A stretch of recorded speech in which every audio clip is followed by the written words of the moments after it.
प्यारे विद्यार्थियों, रामायण भाग 2 में आपका पुनः स्वागत। हमने पिछले वीडियो में शूर्पणखा का अनुनय अध्याय तक कथा का श्रवण किया था। रामायण के दूसरे भाग में हम सीताहरण और उनकी खोज अध्याय से कथा का श्रवण प्रारंभ करते हैं। आइए शुरू करें। राम को अपने पीछे आता देख हिरण कभी इस झाड़ी में तो कभी उस झाड़ी में छिप जाता। राम उसे सीता के लिए जीवित पकड़ना चाहते थे। इस लुक्का छुपी में वे जंगल से दूर निकल गए। अंत में उन्होंने निशाना साधकर बाण छोड़ दिया। बाण लगते ही मारीच अपने असल रूप में आ गया। उसने राम की आवाज़ में दर्द से कहराते हुए पुकारा, हे लक्ष्मण, हे सीते। सीता राम की पुकार सुनकर विचलित हो उठी और लक्ष्मण से भाई के सहायता के लिए जाने को कहा। लक्ष्मण ने उन्हें आश्वस्त करने की हर संभव चेष्टा की, पर सीता किसी प्रकार नहीं मानी। हार कर विवश होकर लक्ष्मण ने कुटिया के बाहर एक रेखा खींची और कहा, माते, आप इस लक्ष्मण रेखा से अपने कदम मत निकालिएगा। यह कहकर लक्ष्मण राम की खोज में चले गए। पेड़ के पीछे छिपे रावण ने लक्ष्मण को जाता देखा और साधु वेश में दरवाजे पर आकर भिक्षा मांगने लगा। सीता उसे लक्ष्मण रेखा के भीतर से ही भिक्षा देने लगी, पर उसने किसी तरह से सीता को अपनी बातों में उलझाकर बाहर बुला लिया। सीता के लक्ष्मण रेखा पार करते ही रावण अपने वास्तविक रूप में प्रकट होकर बोला, मैं लंका राज रावण हूँ, तुम्हारे लिए स्वयं चलकर आया हूँ। मेरे साथ चलो और सोने की लंका में मेरी रानी बनकर रहो। क्रुद्ध सीता ने कहा, धूर्त, तेरी इतनी हिम्मत! मेरे पति राम अभी आते ही होंगे, तुम चले जाओ, अन्यथा तुम्हारा सर्वनाश हो जाएगा। रावण ने सीता की एक न सुनी, खींच कर रथ में बैठाया और आकाश मार्ग से उड़ चला। सीता ने अथक प्रयास किया, पर मुक्त न हो सकी और विलाप करने लगी। पेड़ पर बैठे जटायु ने सीता का विलाप सुना। सीता को पहचान कर उसने ऊंची उड़ान भरी और रावण पर हमला कर दिया। रथ क्षत विक्षत हो गया और रावण भी घायल हो गया। क्रोध से रावण ने जटायु के पंख काट डाले। खून से लथपथ जटायु भूमि पर गिर पड़ा और सांस रोके राम की प्रतीक्षा करने लगा। सीता असहाय थीं। वह राम तक ये समाचार पहुंचाना चाहती थी। उन्होंने एक पहाड़ी पर कुछ बंदरों को बैठे देखा। वे अपने आभूषण मार्ग में एक एक कर उतार कर फेंकने लगी। रावण ने इसे सीता का शोक समझा। इधर राम और लक्ष्मण ने सीता को कुटी में नहीं देखा तो बेचैन होकर चारों ओर उसे ढूंढना प्रारंभ कर दिया। विलाप करते जाते थे और सीता को ढूंढते जाते थे। थोड़ी दूर जाने पर उन्हें क्षत विक्षत रथ मिला और पुष्पमाला दिखी, जो कि सीता की थी। थोड़ा आगे बढ़ने पर अंतिम श्वास लेता हुआ घायल जटायु मिला। उसने कहा, हे राजकुमार, रावण सीता को हर ले गया है। हर संभव प्रयास कर भी मैं उन्हें बचाने में असफल रहा। वह दक्षिण पश्चिम दिशा में गया है। ये कहकर वह चिर निद्रा में चला गया। अगला अध्याय, राम सुग्रीव मिलन। राम और लक्ष्मण शीघ्र ही ऋषयमुख पर्वत पहुंचना चाहते थे। वहां उन्हें सुग्रीव से मिलना था। सुग्रीव किष्किंधा के वानर राज के छोटे पुत्र थे। उनका एक बड़ा भाई था जिसका नाम बाली था। दोनों भाइयों में बड़ा प्रेम था। पिता की मृत्यु के पश्चात बाली राजा बना। किसी बात पर दोनों में मनमुटाव होने के कारण झगड़ा इतना बड़ा कि बाली सुग्रीव का दुश्मन बन बैठा और बाली ने सुग्रीव की पत्नी भी छीन ली। सुग्रीव जान बचाने के लिए ऋषयमुख पर्वत पर आ गए। चौकस सुग्रीव ने ऊपर से राम और लक्ष्मण को पर्वत पर आते देखा तो सुग्रीव ने उन्हें बाली का गुप्तचर समझा और पर्वत छोड़कर जाने की सोचने लगा। हनुमान ने भी उन्हें देखा था। हनुमान ने सुग्रीव को आश्वस्त किया और स्वयं दोनों युवकों की सच्चाई जानने चल पड़े। हनुमान वेश बदलकर वहां पहुंचे और विनम्रतापूर्वक उनके आने का प्रयोजन पूछा। राम ने विनम्रतापूर्वक सुग्रीव से मिलने की इच्छा प्रकट की।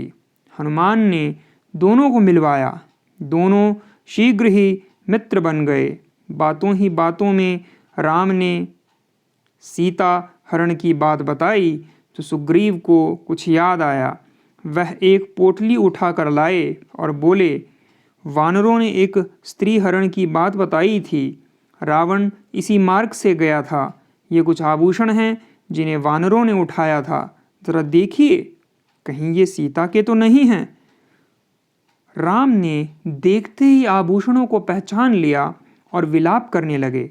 तब सुग्रीव ने उन्हें सांत्वना दी और हर संभव सहायता का वचन दिया। सुग्रीव ने अपने बारे में राम को बताया कि किस प्रकार उसके भाई ने उसकी पत्नी छीनकर उसे राज्य से निकाल दिया है और उसे मारना चाहता है। राम ने भी सुग्रीव को सहायता का वचन दिया तथा खोया राज्य और पत्नी दिलाने का भी वादा किया।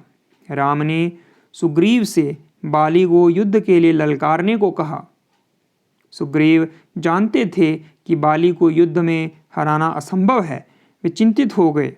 राम ने पुनः आश्वस्त करते हुए कहा, मैं पेड़ की ओट में रहूंगा, मित्र तुम्हारी सहायता करूंगा। बाली की मृत्यु मेरे बाण से ही होगी। योजना के अनुसार सब किष्किंधा पहुंचे। सुग्रीव ने बाली को ललकारा।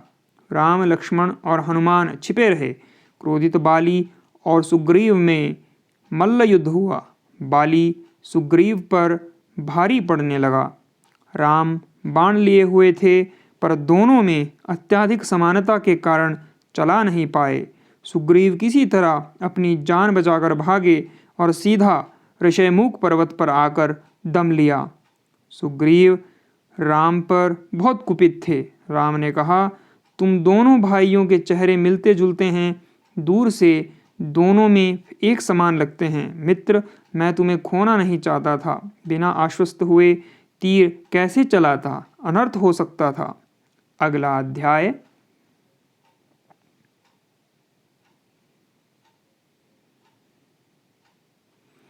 लक्ष्मण ने दूसरे युद्ध के लिए सुग्रीव को समझाकर तैयार किया और गले में माला डालकर जाने को कहा। राम ने कहा, जाओ मित्र, इस बार चूक नहीं होगी। किष्किंधा पहुंचकर बाली को सुग्रीव ने पुनः ललकारा। सुग्रीव का यह साहस बाली समझ नहीं पा रहा था। क्रोध में उबलता हुआ बाली सुग्रीव पर झपटा। बिंची मुठियां, हाथ ऊपर, तभी राम का बाण उसकी छाती चीर गया। राम, लक्ष्मण और हनुमान ओट से बाहर आ गए। राम ने सुग्रीव का राज्याभिषेक करवाया। बाली के पुत्र अंगद को युवराज का पद दिया। सुग्रीव के राजा बनने के बाद राम ने उन्हें वानर राज कहकर बुलाना प्रारंभ कर दिया। राम किष्किंधा से लौट आए। वर्षा ऋतु के कारण लंकारोहण कठिन था, इसलिए अभी जाना स्थगित कर दिया गया। अगला अध्याय। वानर सेना चली सीता ढूंढने। वर्षा ऋतु बीत गई थी। राम सुग्रीव की प्रतीक्षा कर रहे थे। सीता को ढूंढने में विलंब हो रहा था। दुर्भाग्यवश राजकाज में उलझकर सुग्रीव राम को दिया हुआ अपना वचन भूल गए, राग रंग में उलझ गए। हनुमान ने सुग्रीव को राम का दिया हुआ वचन याद दिलाया। सुग्रीव ने तुरंत वानर सेना को एकत्र करने का आदेश दिया। इस कार्य के लिए सेनापति नल को चुना गया। 15 दिन और व्यतीत हो गए। राम चिंतित थे। लक्ष्मण ने सुग्रीव को उसका वचन याद दिलाने के लिए धनुष पर प्रत्यंचा चढ़ाकर डोरी खींचकर छोड़ी। धनुष की टंकार से सुग्रीव कांप उठे और उन्हें राम को दिए हुए वचन की याद आ गई। तारा ने तत्काल राम से जाकर क्षमा मांगने के लिए कहा। सुग्रीव ने हनुमान को वानर सेना एकत्र करने का आदेश दिया और राम से मिलने चल पड़े। सुग्रीव ने राम से मिलकर अपनी चूक के लिए क्षमा याचना करी। राम ने उन्हें क्षमा करते हुए गले लगाया। तभी वानर टोली आ पहुंची। साथ में जामवंत भी अपनी भालू सेना के साथ थे। हजारों दिग्गज हनुमान, नल, नील, अंगद सभी एकत्र हो गए। सीता को ढूंढने की योजना बनी। वानरों को 4 टोलियों में बांटा गया। अंगद दक्षिण जाने वाले दल के नेता बने। नल, नील और हनुमान भी उनके साथ थे। राम चाहते थे कि सेना भेजने से पहले चतुर और बुद्धिमान दूतों को भेजा जाए। राम और सुग्रीव की जय जयकार करते वानर अपनी अपनी निर्धारित दिशाओं की ओर चल पड़े। दक्षिण जाने वाले दल से उन्होंने हनुमान को पास बुलाया। अपनी अंगूठी उतारकर उन्हें देते हुए कहा, सीता से मुलाकात हो तो उन्हें यह अंगूठी देना। इसे देखते ही वह समझ जाएंगी कि तुम मेरे दूत हो। मैंने ही तुम्हें भेजा है। अंगद और हनुमान अपनी टोली लेकर दक्षिण की ओर चले। चलते चलते वे समंदर के किनारे पहुंचे। आगे जल ही जल था। समुद्र अत्यंत गहरा था। लहरों की आवाज़ कंपा देने वाली थी। थककर वे वहीं बैठ गए। उनका साहस जवाब दे गया। बैठे वानर चर्चा करने लगे। अंगद ने हिम्मत बंधाते हुए कहा, राम की सेवा में प्राण भी चले जाएं तो कम है। जटायु ने भी अपने प्राण दे दिए। हम भी पीछे नहीं हटेंगे।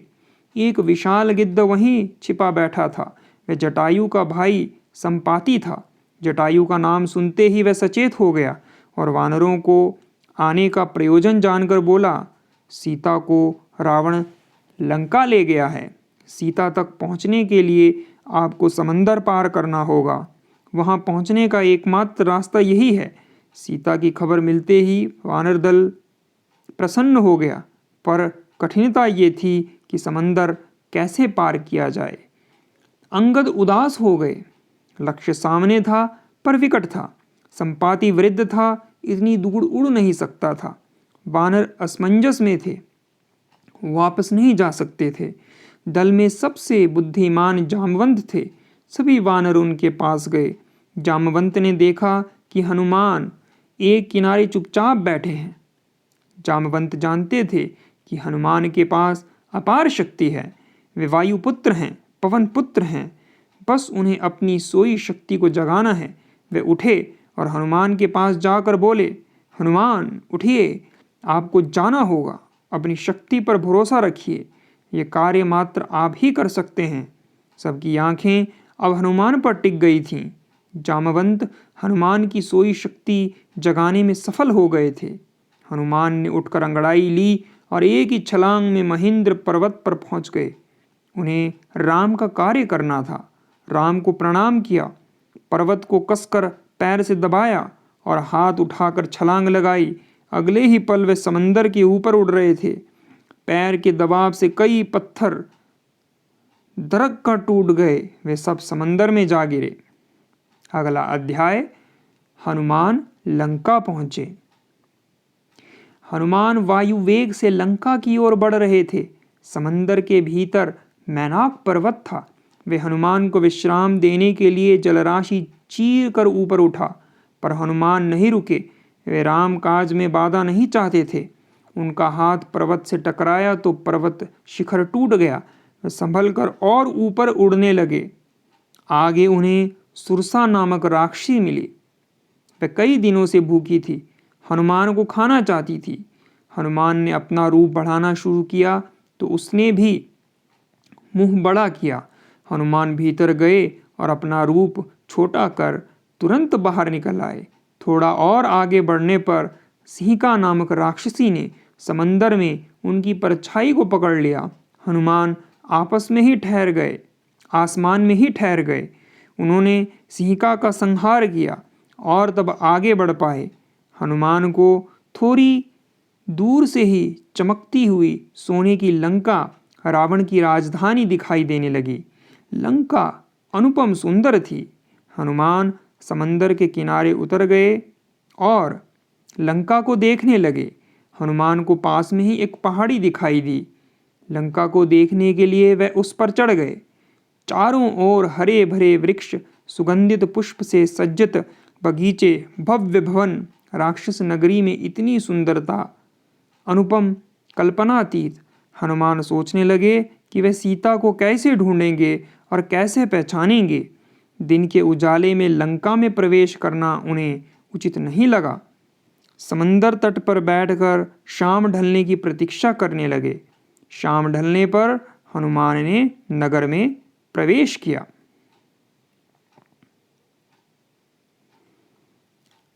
और वृक्षों डालियों से कूदते फांदते नगर के बीच पहुंच गए।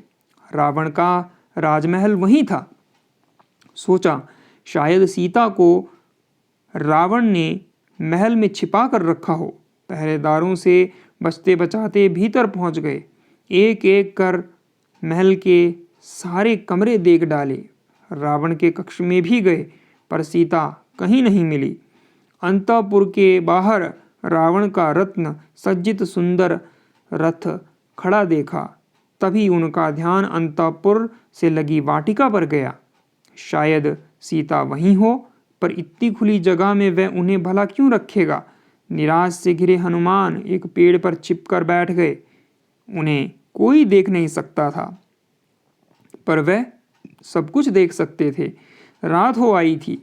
ध्यान से देखा तो राक्षसियों ने एक दुर्बल, उदास, शोकग्रस्त स्त्री को घेर रखा था।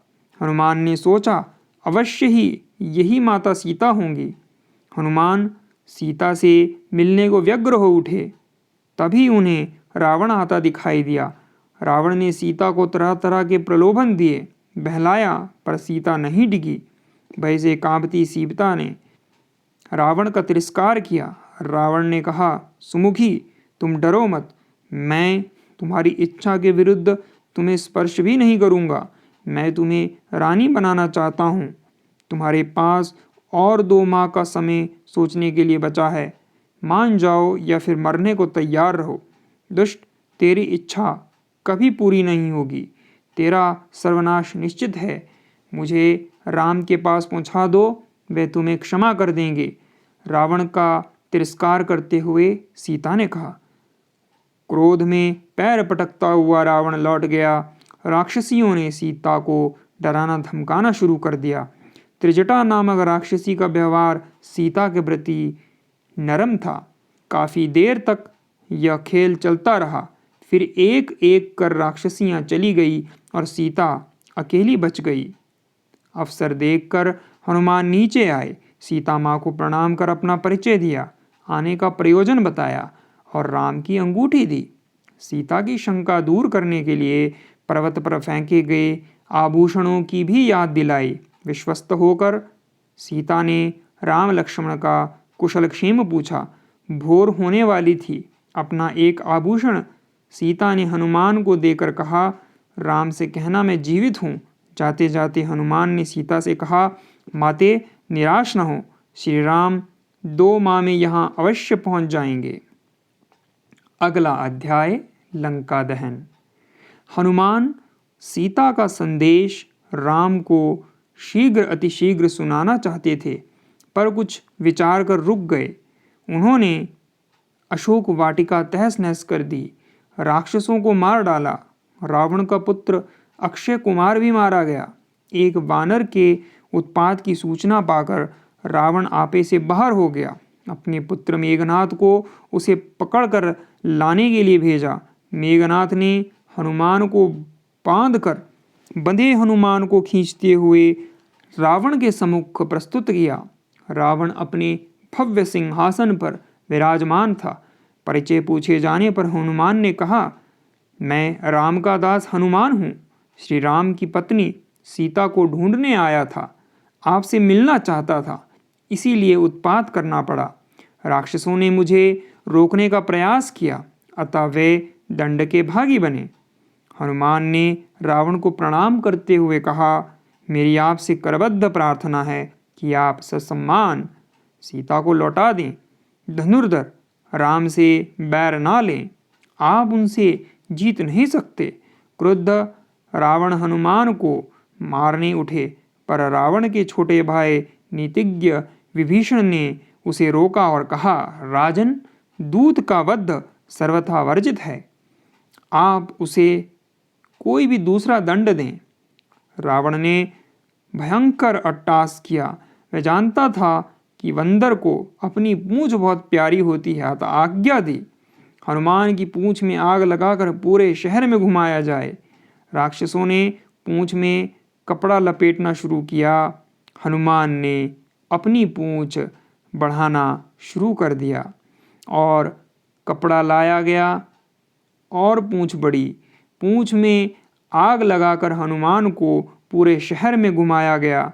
हनुमान ने इसी क्रम में पूरे शहर को देख समझ लिया। अचानक उन्होंने अपने शरीर को छोटा किया, बंधन खुल गए और छलांग लगाकर एक ऊंची अट्टालिका पर चढ़ गए।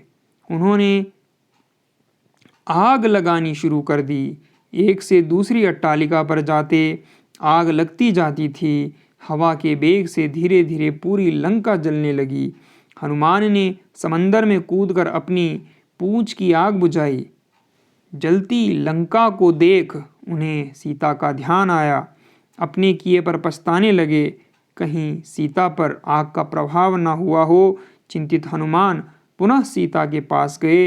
वहां आग का प्रभाव नहीं था, सीता सुरक्षित थी। हनुमान आश्वस्त हुए, उन्हें प्रणाम कर आशीर्वाद मांगा और राम के पास उड़ चले। दूसरी ओर सभी हनुमान की प्रतीक्षा कर रहे थे। उन्हें देख हर्षित होकर उछलने लगे। हनुमान ने सबकी उत्सुकता शांत की, वहाँ का हाल संक्षेप में सुनाया। खुशी खुशी सब राम के पास पहुँचे। राम को हनुमान ने सीता का हाल सुनाया, उनका दिया हुआ आभूषण दिया, जिसे देखते ही राम भाव विह्वल हो उठे। राम ने सीता के विषय में अनेक प्रश्न किए। हनुमान ने उचित उत्तर से उन्हें संतुष्ट किया। सीता के विषय में जानकर राम ने हनुमान को गले लगा लिया। समय कम था, लंका पर आक्रमण करना था, युद्ध की योजना बनने लगी। ये एक बहुत बड़ी चुनौती थी। सुग्रीव, लक्ष्मण, अंगद, जामवंत सभी देर रात तक चर्चा करते रहे। युद्ध के लिए प्रस्थान। अगला अध्याय। प्रातः सुग्रीव ने अपनी पूरी सेना एकत्र कर उन्हें संबोधित किया। युद्ध की भयानकता और विभीषिका बताई, नियम बताए, सुरक्षा के उपाय और आक्रमण के तरीके समझाए। शारीरिक और मानसिक रूप से दुर्बल सैनिकों को युद्ध में जाने से मना किया। रावण के लिए सभी वानर तन मन से लड़ने को तैयार थे। गरजती हुंकारती सेना किष्किंधा से रवाना हुई। सुग्रीव, राम और लक्ष्मण के जयघोष से आकाश गूंजने लगा। कूदते फांदते लाखों बंदर आगे बढ़ रहे थे। चारों ओर शोर था। वानर पेड़ों पहाड़ों को रौंदते आगे बढ़ रहे थे। सेना का नेतृत्व नल कर रहे थे। सुग्रीव के सेनापति जामवंत और हनुमान सबसे पीछे थे। सेना में गजब का जोश था, उमंग थी। रात दिन चलने के बाद सभी समंदर किनारे महेंद्र पर्वत पर पहुंच चुके थे। पड़ाव डाला गया, तंबू लगे, सेना का ध्वज लगा, पताकाएं लहराई गईं। उधर लंका दहन के बाद से ही लंकावासी वह डर गए थे।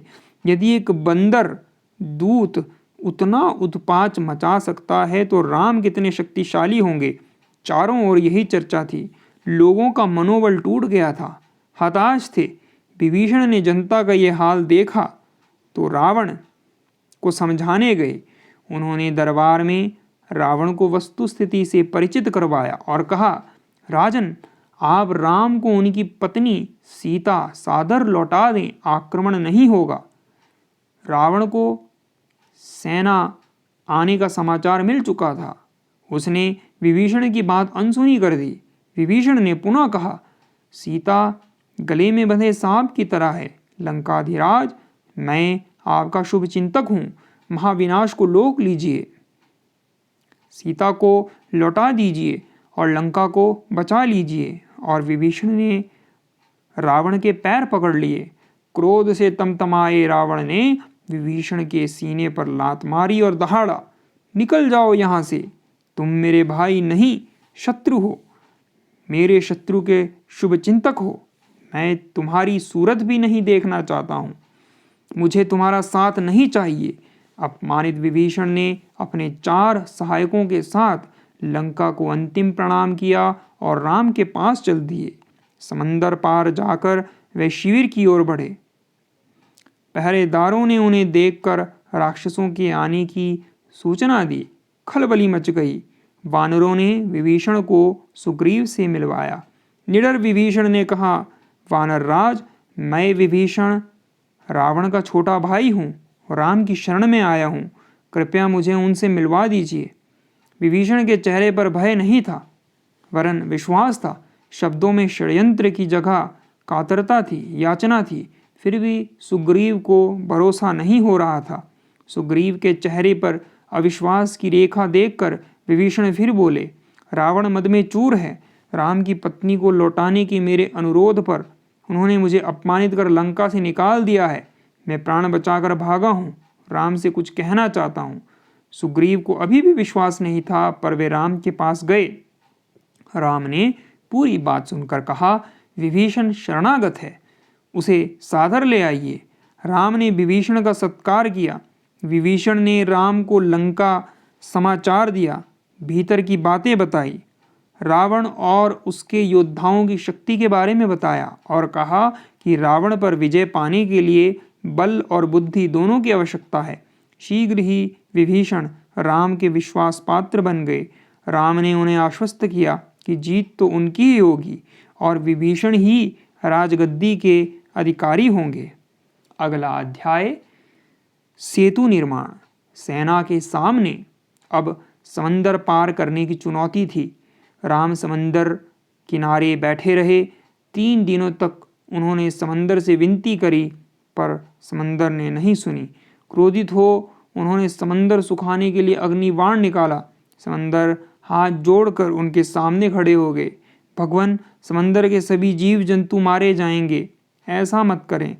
वानरों की मदद से मेरे ऊपर पत्थरों का पुल बनाएं, मैं उनका वजन संभाल लूँगा। आपकी सेना में नल और नील 2 सर्वश्रेष्ठ वानर है। नल विश्वकर्मा का पुत्र है, वह पुल बना सकता है, मैं उसकी सहायता करूँगा। अगले दिन से नल ने अपना कार्य प्रारंभ कर दिया। आनन फानन में पूरी सेना पुल बनाने में जुट गई। पत्थर, पेड़, चट्टान, कंकड़, जिससे जो बन पड़ा पर्वत से उठा उठा कर लाने लगा। नल उन्हें व्यवस्थित करते जाता। 5 दिवस में देखते ही देखते पुल बन गया। समंदर 2 भागों में बट गया था, उसका घमंड चूर हो गया था। पुल के ऊपर से घास और लकड़ियां डालकर गड्ढे भर दिए गए। सबसे पहले विभीषण पुल से उस पार गए। हनुमान ने राम को और नल ने लक्ष्मण को अपने कंधे पर बिठाकर समंदर पार कराया। पीछे पीछे प्रसन्नता से कूदती फांदती पूरी वानर सेना गई। समंदर पार नया शिविर लगा। दोनों सेनाएं अब समंदर के एक ही ओर खड़ी थी। बस उनका आमना सामना होना शेष था। आक्रमण की तैयारी थी। रणनीति बनाई जा चुकी थी, उन्हें अंतिम रूप देना शेष था। राम ने भी अपनी सेना को 4 भागों में विभक्त कर दिया था, क्योंकि लंका में 4 द्वार थे, चारों ओर से आक्रमण होना था। हर टुकड़ी को एक द्वार सौंपा गया। राम ने पर्वत शिखर पर जाकर स्वयं निरीक्षण किया। लंका के वैभव से वे भी चकित थे। कुछ विचार कर राम ने अंगद को बुलाया और कहा, तुम मेरे दूत बनकर लंका जाओ। युद्ध टालने के लिए सुलह का अंतिम प्रयास करो। रावण सीता को लौटा दे, अन्यथा उनका अंत निश्चित है। अंगद रावण से मिला पर कोई लाभ न हुआ। राम का संदेश सुनकर रावण अत्यंत क्रोधित हो उठा और अंगद पर राक्षसों ने हमला कर दिया। वह किसी तरह जान बचाकर वापस आया। अंगद ने राम से कहा, रावण को कोई पश्चाताप नहीं है, वह किसी भी हालत में सुलह के लिए तैयार नहीं है, वह सिर्फ युद्ध चाहता है। अब युद्ध ही एकमात्र विकल्प था। सभी राम के आदेश की प्रतीक्षा में थे। सूर्योदय होते ही राम ने आदेश दिया, लंका को चारों ओर से घेर लिया जाए। समंदर पर पुल बनाने की सूचना पाकर रावण बौखलाया। वह हर हालत में सीता को अपनाना चाहता था, पर पतिव्रता सीता उसकी ओर आंख उठाकर भी नहीं देखती थी। उसने अपनी माया से राम का कटा हुआ सिर बनाया और उसे सीता के पास ले जाकर बोला, तुम जिसकी याद में लंकापति को ठुकरा रही हो, वह अब इस लोक में नहीं रहा। अपनी जिद छोड़ दो और मेरी बन जाओ। लंका पर और मेरे हृदय पर राज करो। राम का सिर देखकर सीता व्यग्र हो उठी और विलाप करने लगी। वह स्वयं को संभाल नहीं पा रही थी। तभी त्रिजटा नामक राक्षसी ने उन्हें समझाते हुए कहा, ये श्री राम का सिर नहीं हो सकता, अवश्य ही रावण की कोई माया है। आप इस प्रकार विलाप न करें और राम को कमज़ोर न समझें। धीरज धरें, श्री राम अवश्य ही आपको लेने आएंगे। अगला अध्याय, राम रावण युद्ध। आदेश पाते ही सेना ने जयघोष किया और युद्ध प्रारंभ हो गया। युद्ध अत्यंत भयानक था। चारों ओर चीत्कार और कोलाहल था। क्षत विक्षत शव बिखरे पड़े थे। धरती रक्त रंजित हो गई थी। लक्ष्मण के तेज को सहना राक्षस सेना के लिए कठिन हो रहा था। मेघनाद इंद्रजीत अपनी सेना के साथ लक्ष्मण को रोकने की कोशिश करने लगा। वह भी लक्ष्मण को रोक नहीं पा रहा था। उसे जब अपने प्राण संकट में लगे तो उसने शक्तिवाण चलाया। वाण सीधे लक्ष्मण की छाती में लगा और वे मूर्छित हो गए। शाम हो चुकी थी। मूर्छित भाई को देखकर राम चिंतित हो रहे थे। जामवंत के कहने पर हनुमान लंका से सुषेण वैद्य को लेकर आए। उन्होंने सुदूर पर्वत पर मिलने वाली औषधि संजीवनी बूटी का नाम बताया। हनुमान औषधि लाने गए, पर उसे पहचान ना पाने के कारण वे पूरा पर्वत ही लेकर आ गए। सुषेण के उपचार से लक्ष्मण स्वस्थ हो गए। वानर दल में नई ऊर्जा का संचार हो गया। रावण को राम की शक्ति का भान हो रहा था। वह अपने भाई कुंभकर्ण को युद्ध करने के लिए जगाने गया। कुंभकर्ण अत्यंत शक्तिशाली था। वह 6 महीने सोता था। कुंभकर्ण के युद्ध में उतरने से वानर सेना घबरा गई। वे उसे रोक नहीं पा रहे थे। उन्होंने हनुमान और अंगद को भी घायल कर दिया। राम और लक्ष्मण ने एक दूसरे को देखा। दोनों भाइयों ने बाण चलाकर उसे घेर कर मार डाला। रावण को कुंभकर्ण पर बड़ा गर्व था। उसके धराशायी होते ही वह हताश हो गया। तब उसके पुत्र मेघनाद ने उसे संभाला। अगले दिन पुनः युद्ध प्रारंभ हुआ। क्रुद्ध मायावी मेघनाद भयंकर युद्ध कर रहा था। वानर सेना हताश हो चली थी। यहाँ तक कि उन्होंने राम को भी नागपाश में बांध दिया था। क्रोधित लक्ष्मण ने उसे चुनौती दी और दोनों में युद्ध होने लगा।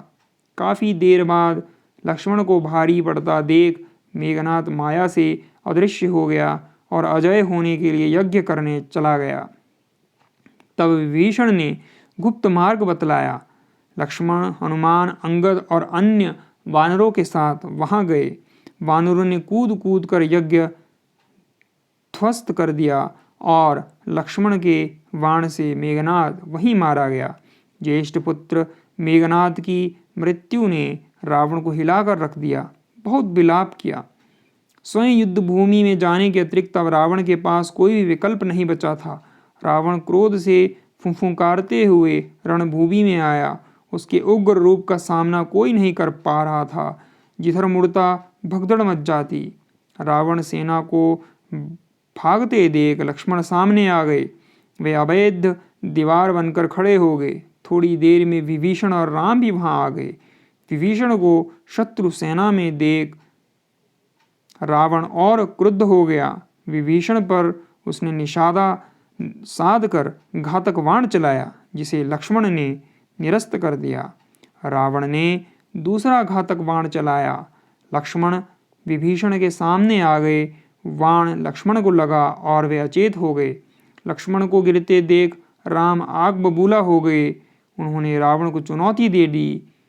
हनुमान लक्ष्मण को उठाकर ले गए। सुषेण वैद्य को बुलाया गया। चिकित्सा हुई और चमत्कार हुआ। लक्ष्मण उठ बैठे। सुग्रीव से लक्ष्मण के स्वस्थ होने की सूचना पाते ही राम रावण पर सिंह की तरह टूट पड़े। भयानक युद्ध हुआ। दोनों योद्धा अपनी पूरी शक्ति से लड़ रहे थे। ऐसा युद्ध किसी ने ना देखा था। वे आपस में लड़ना भूलकर राम रावण युद्ध देखने लगे।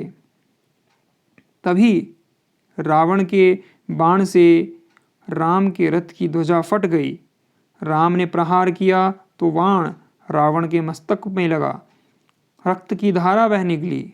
लगातार बाणों की वर्षा ने रावण के रथ का मुंह तोड़ दिया। पराजय का संकेत देख रावण हिम्मत हारने लगा। रावण रथ घुमाता तब तक एक बाण उसकी नाभि भेद कर निकल गया। रावण के हाथ से धनुष छूटा। वह पृथ्वी पर गिर पड़ा। राक्षस सेना में हड़कंप मच गया। लंका विजय अभियान पूरा हो गया था। विभीषण भाई की मृत्यु से दुखी था। उन्होंने रावण का अंतिम संस्कार किया। तत्पश्चात विभीषण का राज्याभिषेक हुआ। जयकारे से आसमान गूंजने लगा।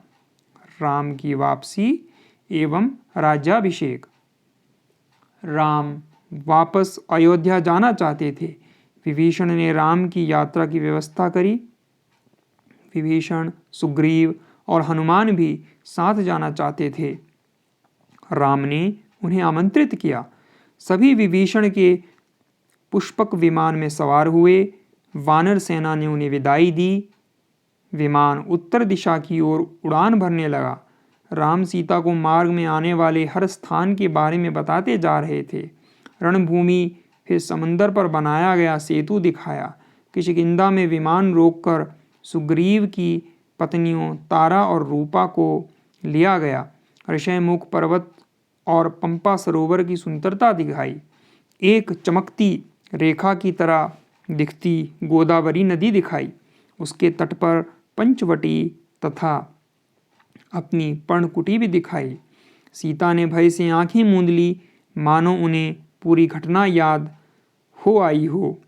गंगा यमुना के संगम पर ऋषि भारद्वाज के आश्रम में विमान उतारा गया।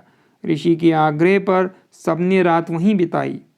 राम ने हनुमान को भरत को अपने आगमन की पूर्व सूचना देने भेजा। वस्तुतः राम हनुमान के द्वारा भरत के मनोभाव जानना चाहते थे।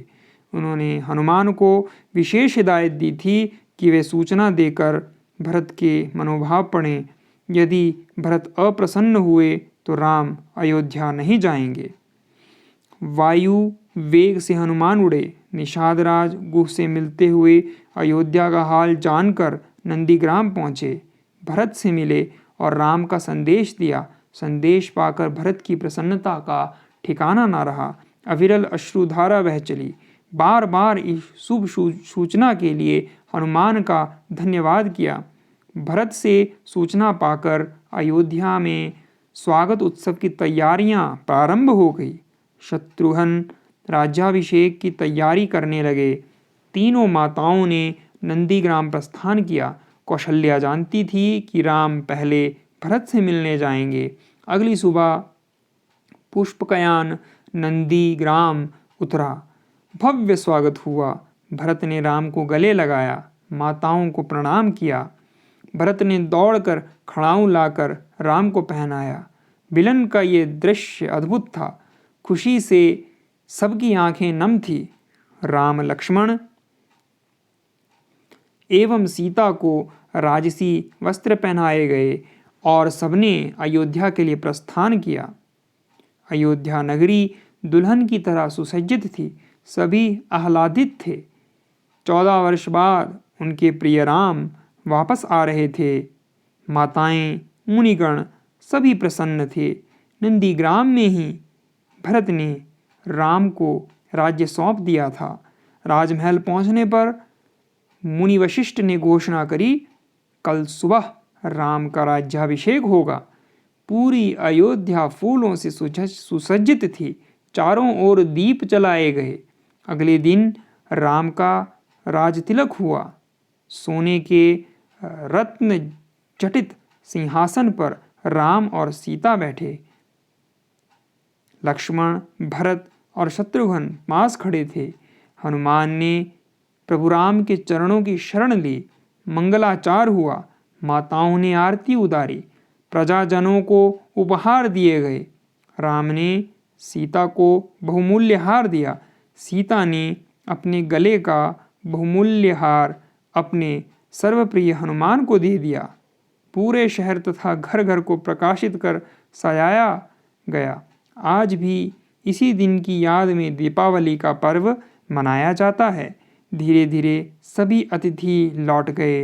विभीषण लंका चले गए और सुग्रीव किष्किंधा। हनुमान राम के साथ ही रह गए। राम ने लंबे समय तक अयोध्या पर राज किया। राम की न्यायप्रियता से सभी प्रसन्न थे, निरोग थे, सुखी थे। उनका राज्य राम राज्य था। तो प्यारे विद्यार्थियों, इन्हीं शब्दों के साथ रामायण कथा को हम यहीं पर विराम देते हैं। मैं आशा करता हूँ कि आपको ये प्रयास अच्छा लगा होगा। यदि आपको मेरा ये प्रयास अच्छा लगा तो आप कमेंट सेक्शन में अपने विचार अवश्य ही प्रस्तुत करिएगा और अपने मित्रों से भी इस वीडियो को साझा करिएगा। धन्यवाद।